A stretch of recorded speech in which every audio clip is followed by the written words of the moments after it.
Panentheism, also known as Monistic Monotheism, is a belief system which posits that the divine, whether as a single god, number of gods, or other form of cosmic animating force, interpenetrates every part of the universe and extends timelessly beyond it. Unlike pantheism, which holds that the divine and the universe are identical, panentheism maintains a distinction between the divine and non-divine and the significance of both. In pantheism, the universe and everything included in it is equal to the divine, but in panentheism, the universe and the divine are not ontologically equivalent. God is viewed as the soul of the universe, the universal spirit present everywhere, in everything and everyone, at all times. Some versions suggest that the universe is nothing more than the manifest part of God. In some forms of panentheism, the cosmos exists within God, who in turn transcends, pervades, or is in the cosmos.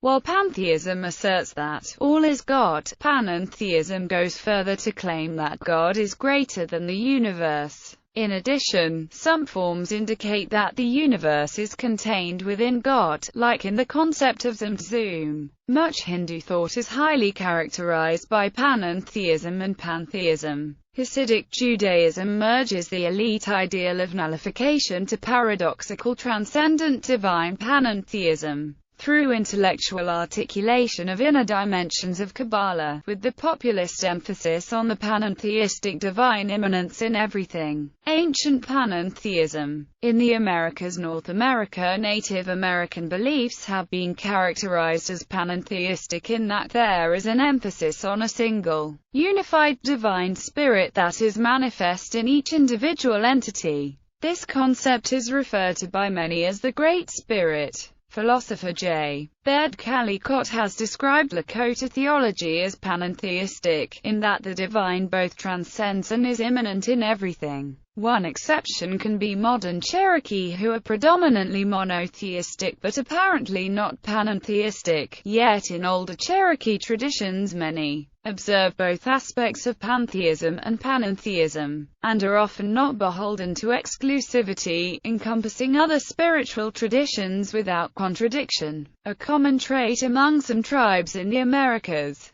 South America, the Central American empires of the Mayas, Aztecs as well as the South American Incans have typically been characterized as polytheistic, with strong male and female deities. According to Charles C. Mans, 1491, only the lower classes of Aztec society were polytheistic. Philosopher James Maffei has argued that Aztec metaphysics was pantheistic rather than panentheistic, since Teotl, the Nahuatl term for God, and the cosmos were considered identical and coextensional. In Europe, Neoplatonism is polytheistic and panentheistic. Plotinus taught that there was an ineffable transcendent God, of which subsequent realities were emanations. From the one emanates the divine mind and the cosmic soul. In Neoplatonism, the world itself is God. Timaeus 37. This concept of divinity is associated with that of the Logos, which had originated centuries earlier with Heraclitus.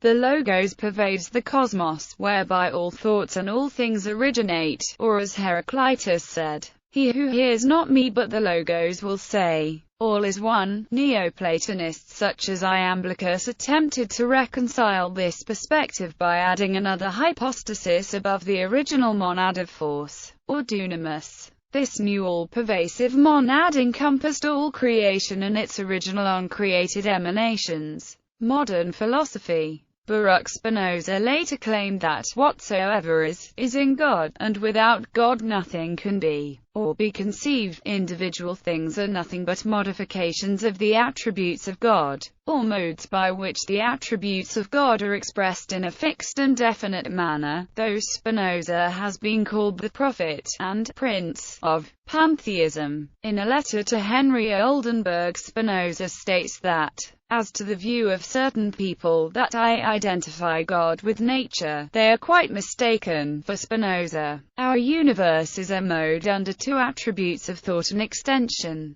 God has infinitely many other attributes which are not present in our world. According to German philosopher Karl Jaspers, when Spinoza wrote Deus sive natura, Spinoza did not mean to say that God and nature are interchangeable terms, but rather that God's transcendence was attested by his infinitely many attributes, and that two attributes known by humans, namely thought and extension, signified God's immanence. Furthermore, Marshall Guerrault suggested the term panentheism, rather than pantheism, to describe Spinoza's view of the relation between God and the world. The world is not God, but it is, in a strong sense, in God. Yet, American philosopher and self-described panentheist Charles Hartshorne referred to Spinoza's philosophy as classical pantheism, and distinguished Spinoza's philosophy from panentheism. The German philosopher Karl Christian Friedrich Krauss, seeking to reconcile monotheism and pantheism, coined the term panentheism in 1828.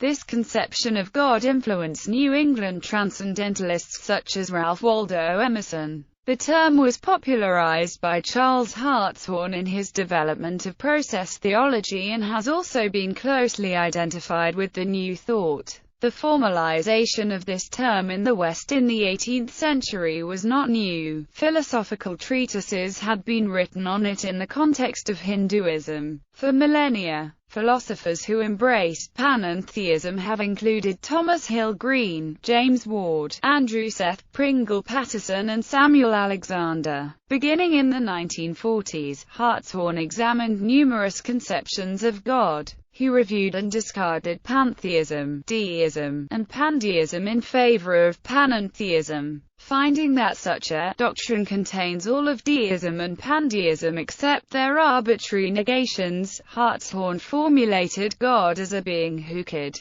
become more perfect. He has absolute perfection in categories for which absolute perfection is possible, and relative perfection in categories for which perfection cannot be precisely determined.